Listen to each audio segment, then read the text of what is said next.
Bismillahirrahmanirrahim. Alhamdulillahi Rabbil Alamin. Salatu wassalamu ala syarfil anbiya'i wal mursalin. Nabiyina Muhammadin wa ala alihi wa sahbihi ajma'in. Assalamualaikum warahmatullahi wabarakatuh. Sa inisyala, Adabul Muta'allimin. So nandito pa rin tayo sa Adabu Majlisil Ilm. Magandang asal sa pagdalo sa pag-aaral. Yun nga, wa awwalu adabin yaf'aluhu talibu wa taliba inda dukhulihil makan ad-dirasa an yusinu adab ad-dukhul wal isti'dan minal muallimina awil muallimat. So kabilang daw sa magagandang asal na marapat na gawin ng estudyanteng lalaki o babae pagdating doon sa lugar ng pag-aaral, yung ngayong dito yung tinutukoy na Majalisul Ilm, lahat, masjid, bahay, classroom, o dito bahay, di ba? Classroom o ano paman. So mainam daw na maging mabuti siya sa pagsasagawa ng mga magagandang asal sa pagpasok. Sa pagpasok. At gayon din yung, di ba, yung sa pagpasok, unang ipapasok yung kanang paa, di ba pa? At isti'dan, yung paghingi ng pahintulot doon sa muallim at muallima sa pagpasok niya. So, parang ganun din, di ba, sa classroom, di ba? Halimbawa, late ka dumating, babatiin mo muna yung teacher, good morning ma'am, good morning sir. So, sinabi ni Al-Khatib al-Baghdadi, doon sa babu adabid dukhuli alal muhaddith. So, yung kabanata niya tungkol sa magagandang asal sa pagpasok do sa klase o pagtitipon ng muhaddith. Sa ilalim ng muhaddith, ibig sabihin yung nagdanarate ng hadith. Pero syempre, actually lahat ng klase ng pagtuturo ay may tuturing din na hadith. At yung nagtuturo, muhaddith din kasi nagpaparating siya sa atin ng kaalaman na nanggaling din naman sa mga nauna sa kanya. So muhaddith din. Sabi niya, la yajuzu dukhulu alal muhaddithi min gairi isti'danin. Hindi pinahintulutan ang pagpasok o pagdalo do sa pag-aaral ng muhaddith nang walang isti'dan, nang walang pagpapahintulot niya. Pero depende rin. Kung kilala niyo naman na yung yung nagtuturo na yon na nagpapadalo siya ng kahit sino lang, edi dumalo na kayo. Buwate lang kayo salam, halimbawa. Hindi nyo kailangan literal na, kumbaga, magsasabi. Lalong-lalo na kung sa sa masjid. Pero kung halimbawa classroom, di ba? Hindi ka pwedeng basta-basta papasok sa classroom. Hindi mo naman subject o hindi mo naman section. Kumbaga. So parang ganoon doon. Kasi kumbaga halimbawa, yung nagtuturo, professor halimbawa, yung tinuturo niya special na kurso o klase para sa kanila. Meron mga prerequisite, hindi ka nga dapat doon, sumasali doon. Faman fa'ala dhalika umira bil khuruji wa an yasta'dina liyakuna ta'diban lahu fil mustaqbal. So sino man daw yung papasok dito nang walang pahintulot, basta-basta lang papasok. So palalabasin daw ng kumbaga nung classroom, tapos utusan na bumalik at kumbaga bumati uli bilang kumbaga pagtuturo sa kanya ng aral. Kung ano yung magandang asal, insyaAllah. So, Safwan bin Umayyah daw, yung anak ni Umayyah na nag-Muslim, sa punta siya kay Propeta Muhammad sallallahu alaihi wasallam sa araw ng Fathu Makkah. Sabi niya, kadamtu ala Nabi sallallahu alaihi wasallam yawma Fathi Makkah. Pumunta raw siya kay Propeta Muhammad sallallahu alaihi wasallam sa Fathu Makkah. Saan nangyari yung Fathu Makkah? Akala ko sa Madina eh. Kaya nanggaling sila sa Madina. Fadakaltu alihi walam usallim walam asta'din. Pumasok daw siya doon sa lugar kung saan naroon si Propeta Muhammad sallallahu alaihi wasallam at hindi raw siya nagsalam at hindi rin siya humingi ng pahintulot na pumasok. Dire-diretso lang siya. Maaaring yun din yung nakagawian nila kasi sa Quraysh wala namang ganun wala namang salam-salam sa kanila. Pero syempre maaaring meron pa rin mga isti'dan sa kanila kasi meron naman silang hierarchy, di ba? May mga matatanda, may mga pinuno. Pero siya dumire-diretso lang siya. Faqala lin Nabiy sallallahu alaihi wasallam, sinabi sa kanya ni Propeta Muhammad sallallahu alaihi wasallam, Irji faqul assalamu alaikum. Aadkhul, bumalik ka, ibig sabihin, lumabas ka uli. Tapos pumasok ka uli, sabihin mo, assalamu alaikum. Aadkhul, pwede ba akong pumasok o papasok ba ako?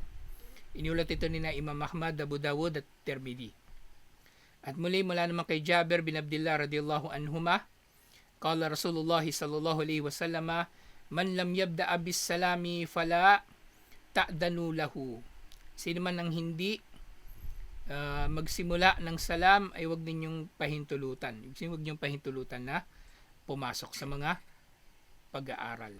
Wa kana Abu Hurairah radhiyallahu anhu idasta'dana alayhi rajulun wa lam yusallim. Si Abu Hurairah daw kapag meron daw gustong pumasok sa kanyang pagtuturo at hindi bumabati ng salam, qala la tadkhul hatta ta'ti bil miftahi wa huwa salam. Huwag kang papasok hanggat hindi ka nagdadala ng susi. So, yung susi ng pagpasok sa aralin ni Abu Hurairah, yung pagbati ng salam. So, mas mainam pa rin yung pagbati ng salam bago dumalo sa pag-aaral. Akhrajahul Khatib al-Baghdadi fi Jami'ihi. So, ganun din si Khatib al-Baghdadi ang nagulat nito. Walida fa inna khaira ma yanbagi an yudawama alayhi tullabu wa talibat ityanuhum bitahiyatil Islam. Ngayon nga, na dahil dito, ang pinakamainam na makasanayan ng estudyanteng babae o lalaki ay ang pagbati nila ng salam. Yun nga, assalamu alaikum warahmatullahi wabarakatuh. Yung pinakakompleto, di ba sa hadith, yung may bumati na assalamu alaikum, sabi ni Propeta Muhammad sallallahu alaihi wasallam, ashara. Yung sabihin may reward siya 10. Pero magsabi na assalamu alaikum warahmatullah, ashrin o shirun. Ang reward niya 20. Tapos assalamu alaikum warahmatullahi wabarakatuh, ang reward niya 30. Tapos sa ano pala, sa pagsagot sa salam, pinakamainam na sagot o mas mainam na sagot, yung mas mainam na sagot doon sa pagbati. Bawa may bumati, di ba, assalamu alaikum, tapos sinagot mo ng wa alaikumussalam wa rahmatullahi wa barakatuh, mas mainam na sagot kumbaga. O kapantay, may nagsalam, assalamu alaikum, sagot mo, assalamu wa alaikumussalam, pwede. Pero wag yung mas konti. Bawa may bumati, assalamu alaikum wa rahmatullahi wa barakatuh, tapos ang reply mo, wa alaikumussalam, hindi pwede. Dapat kapantay lang din nun. Wa alaikumussalam wa rahmatullahi wa barakatuh. So, ganun na tumugon sa salam. Tutugon ka sa kapantay niya o yung mas mainam pa sa naging pagbati sa iyo.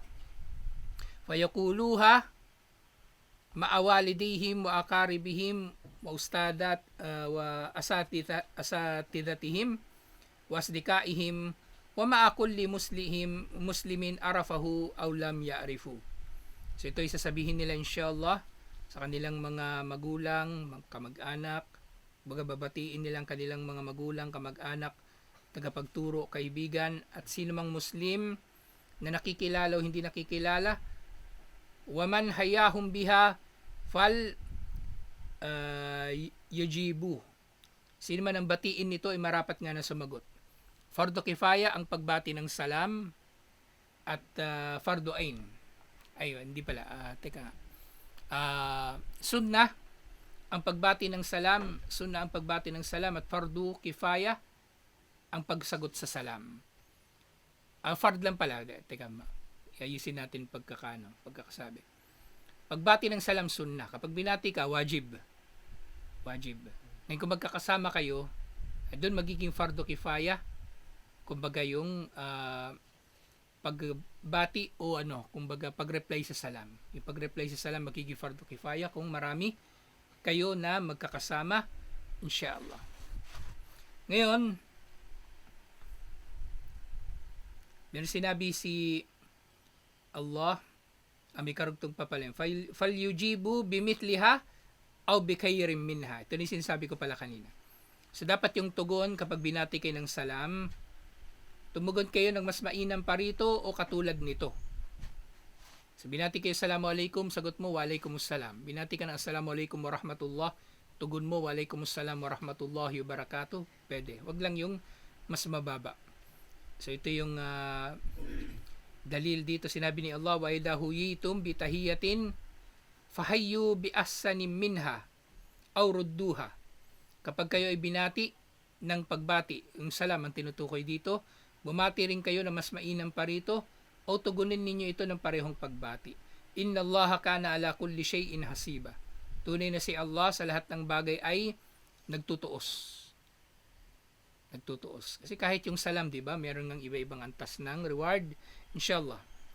Mula kay Abdullah bin Amr bin al-As radiyallahu anhuma, anna rajulan sa'ala Rasulullah sallallahu alaihi wasallam, may nagtanong daw na lalaki kay Propeta Muhammad sallallahu alaihi wasallam, ayyul islami khairun, kaninong Islam ang pinakamabuti? Sabi niya, tut'imut ta'am, ang magpakain ka ng pagkain, waqtuqri'us salam, at ang bumati ka ng salam, ala man arafta wa man lam ta'rif, sa tao na kilala mo at tao na hindi mo kilala. Syempre na inaasahan mong Muslim. Kung inaasahan mo yung tao Muslim, di batiin mo ng salam, inshallah. Ngayon, kung nagdududa ka, Muslim ba yung tao o hindi? May mag-iisip ka, di ba, babati ka ba ng salam o hindi? Pwede naman bumati din. Hindi sumagot, di okay, walang kasalanan. Kasi kung ano yung kung ano yung nangingibabaw sa pag-aakala mo, yun ang gagawin mo. Mukhang Muslim tapos nasa Marawi ka pa naman. O di binati mo ng salam, tapos yung binati mo pala si Father Chito. Yung sa yung doon sa katedral, Marawi Katedral, namamalengke lang pala siya doon. Kasi nagpahaba ng balbas minsan yun yung hinuli ng maute. Kinidnap siya ng maute. Tapos hindi pala siya Muslim. Walang kasalanan doon, walang kasalanan. Ngayon tapos hindi mo nabati naman. Akala mo hindi Muslim Nandito San Gabriel, nagre-repair ng cellphone. Tapos malaman mo Maranao pala. Uy, Maranao pala. Assalamualaikum. May habol mo yung salam. Pwede rin inshallah. Basta kung ano yung mangingibabaw sa pag-aakala mo. Akala mo Muslim, di batiin mo lang salam. Kung hindi, walang problema. Ngayon kung mali ka, walang problema nga rin, inshallah. Sumunod mula kay Abdullah bin Salam radiyallahu anhu. Si Abdullah bin Salam yung rabbi ng mga Hudyo. Sami'tu Rasulullah sallallahu alaihi wasallam yaqul. So narinig daw niya si Propeta Muhammad sallallahu alaihi wasallam na nagsabi, ya ayuhan nas, ang mga tao, afshus salam, ang afshu kasi kumbaga magpakalat kayo ng salam, kumbaga parang ganun, sa ganung kahulugan. Ibig sabihin paramihin niyo yung pagbati ng salam. Wat imut ta'am, at magpakain kayo ng pagkain. Wasilul arham, pagdugtungin ninyo ang pagkakamag-anakan. Wasallu wan nasu niyam, at magsala kayo habang ang mga tao ay tulog.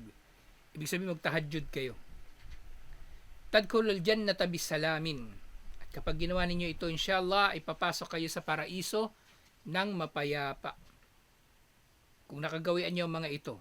So ilan yung tinukoy dito? 5. Afshus salam, at imut ta'am, silul arham, salluan nasu niyam. 4 lang pala. 4 lang. So ito yung latitunin na Imam at-Tirmidhi at ito yung hadith na sahih. Alhamdulillah. Wa aidan yustahabbu as-salamu indal qiyami wal insirafi min al-majlisi. Gayun din sunna ang pagbati ng salam sa pagtayo at pag-alis mula sa pagtitipon o yun nga, kasama na rito yung pag-aaral. Iniulat ni na Imam Ahmad at Abu Dawud, idha ata ahadukumul majlisa falyusallim, kapag dumating ang sino man sa inyo sa pagtitipon o pag-aaral, ibumati ng salam, fa in kama, at kapag siya ay tatayo, wal qawmu julusun, at ang mga tao ay nakaupo pa, falyusallim, marapat siyang bumati ng salam. So ito yung sinasabi ko, falyusallim, na ang kahulugan niya amar, pautos. Falyusallim, marapat siyang magsalam o bumati ng salam. 'Di ba ang amar palagi second person yung kausap mo. Pero ito third person, yusallimu, falyusallim, siya pautos. Falyusallim.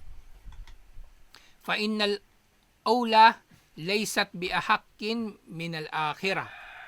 Dahil ang una, ay hindi mas mahalaga kaysa sa nauhuli. Ang tinutukoy dito yung salam. Yung naunang salam ay hindi mas mahalaga kaysa sa huling salam, yung salam mo ng pag-alis. So gawin mo to pareho. Dumating ka, umalis ka, gawin pareho.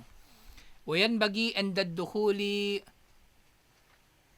kara albab watarkuhu tarakan khafifan bil adafiri awal asabi hasaba karbul ustad minal babi wasamaati wasimaihi tarakahu o tarakihi.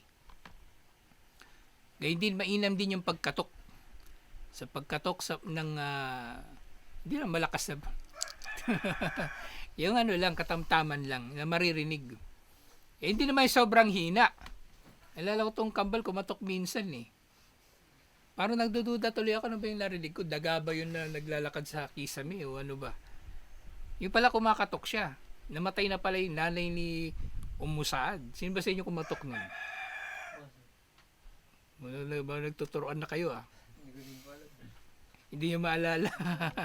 Ay, yung katok na ano, yung katamtaman lang. Sa pamagitan daw ng daliri. Pwedeng ganun nakakatok, di ba? O pwedeng asabi. Ay, ano nga eh, kuko nga yung sabi, adafir eh. Kuko, o dulo ng daliri siguro yung tinutukoy. O asabi, yung yung daliri. Ayon sa kung gaano kalapit o kalayo daw yung nagtuturo mula sa pinto at sa kanyang pandinig sa iyong pagkatok, inshallah. Kung malayo, edi katukan mo ng medyo malakas, inshallah. Walakad daraba sahabatu Rasulullah sallallahu alaihi wasallam arwa o qudwatin fi hadal majal. So may kita raw natin sa mga kasama ni Propeta Muhammad sallallahu alaihi wasallam ang pinakamainam na halimbawa sa bagay na ito. Mula kay Anas bin Malik radhiyallahu anhu, inna abwaban nabi sallallahu alaihi wasallam kanat tukra'u bil adafir. Yung pintura ni Propeta Muhammad sallallahu alaihi wasallam ay kinakatok nila sa pamagitan ng kuko. Ganun lang sila kumatok. Ganun lang, mahina. Kasi ano eh, maliit lang naman yung bahay ni Propeta Muhammad sallallahu alaihi wasallam. Di ba sa Madina, meron siyang pinto doon sa sa loob ng masjid. Tapos maaaring may pinto pa siya doon sa labas, sa likod. Pero usually yung mga sahaba, doon siya sa may masjid kinakatok. Kaya doon sa Suratul Hujurat, yung mga badu, doon madalas silang tumatawag doon sa likuran niya. Kaya inutusan sila ni Allah na huwag gagawin yun. So, mas mainam katukin siya doon sa kanyang pinto na madalas niyang daanan at labasan, kumbaga pasukan, yung pinto na nandun sa masjid, nakadikit sa masjid. So, ito yung pinto na tinutukoy. Maliit lang naman yung bahay niya eh. Parang ganito. Ito lang yung bahay niya. Maliit lang. Baka mas malaki pa nga itong konti eh. Maliit lang yung bahay niya. Tapos yung higaan niya, nasa sahig lang. Wala siyang kama. Yung higaan niya yung yung dahon ng dates. Yung pag matuyo yun, yung dahon ng dates, parang dahon ng nyug. Lagain. Ha? Lalagain po yun. Hindi, talaga, siya, hilaw na, yung parang nilatag niya lang eh. Nilatag niya. Hindi katulad sa ating ginagawang banig, di ba? Ganun madalas. Kung pinatuyo lang na Ba't nilalaga pala yung nyug para gawing Mas maganda ba pag nilaga? Tapos yung linalaga is yung ginagano. Lala yun. Nilala. Banig. Apo, ginagawang banig. Laga po kasi sa amin yung tawag dun eh. Ay, inisip ko laga na papakuluan. Hindi nalaga na gano'n. Yung ibang naalala ko, talaga yung, siya talaga yung, pero posibleng naglalala din sila eh, yung nag-hobby, di ba? Yung nag-weave, yung gano'n. Ang kasi, sa Tagalog kasi, kapag hobby, sa tela, ginagamit. Kapag sa, doon sa, yun nga, yung pandan, pwede rin gawing sombrero, di ba? Pandan, yung dahon ng nyug, yung buri, yun lala yung tawag doon. Ratan, yun lala. Hindi sa inyo laga pala, no? Ako, yari ta. Kaya pa iniisip ko, bakit ilalaga yung dahon ng nyug? Mas matibay siguro pag dilaga, Kasi pandan, pag kinukulayan, parang ganon din eh. Kinukulayan, ang ganda nung pandan eh, kapag ano, yung ginagawa nilang banig. Marami kasing gumagamit ng pandan eh. Sa Quezon, sa Laguna, pandan yung ano, yung ginagawa nilang mga banig. So, yun. Tapos kinukulayan nila. Ang ganda nga nung kulay eh, matingkad siya. Yung pa sabi mo laga, kaya iniisip pa, ba't ilalaga? So, posible rin na gumagamit sila ng ganun, banig kumbaga. Yung banig na nilala. Hindi nilaga. So, ganun lang higaan niya, ganun. Tapos yung gamit niya sa bahay, meron din siya lutuan dun eh. Meron siya lutuan, parang lang, ginagatungan, ganun. Ginagatungan. Ang maganda kasi sa sa Makkah, 'di ba disyerto doon? Pag meron ka doon panggatong, magniningas talaga kasi tuyog-tuyo eh. Tuyong-tuyo yung panggatong doon. Yun nga lang sa sa mga syudad, hindi uso yung gatong eh. Pag makita yung kapitbahay mo na umuusok, tatawag agad ng bumbero yun. Nagba-barbecue ka lang. Maganda yung maganda yung klima sa sa Saudi Arabia, yung sa kabuuan niya yung pagka mainit. Para sa panggatong matutuyo talaga siya. Madali ka makapagpaningas. Inshallah.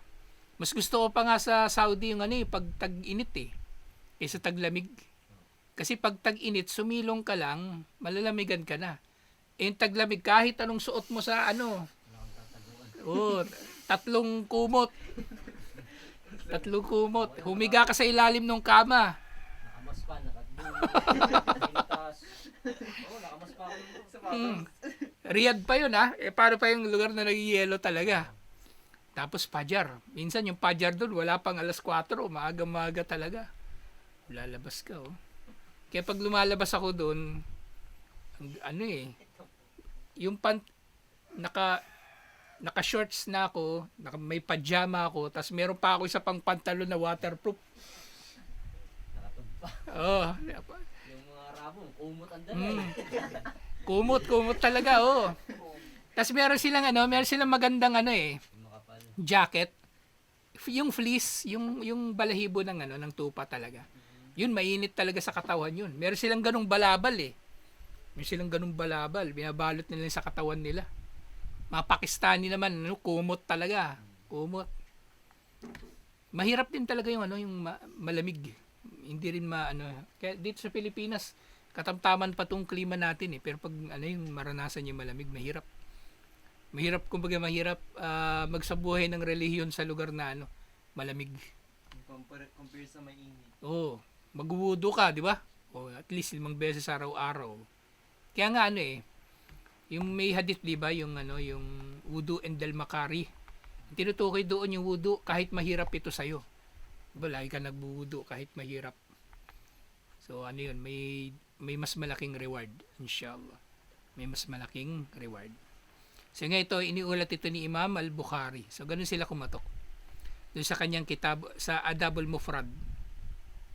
Waja'a fi syarhi anna hadal mahmul alal mubalagati fil adab.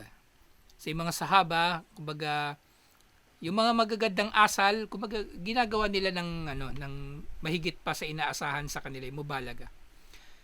Wa inna kanu yaf'aluna dalika tawfiran wa ijlalan.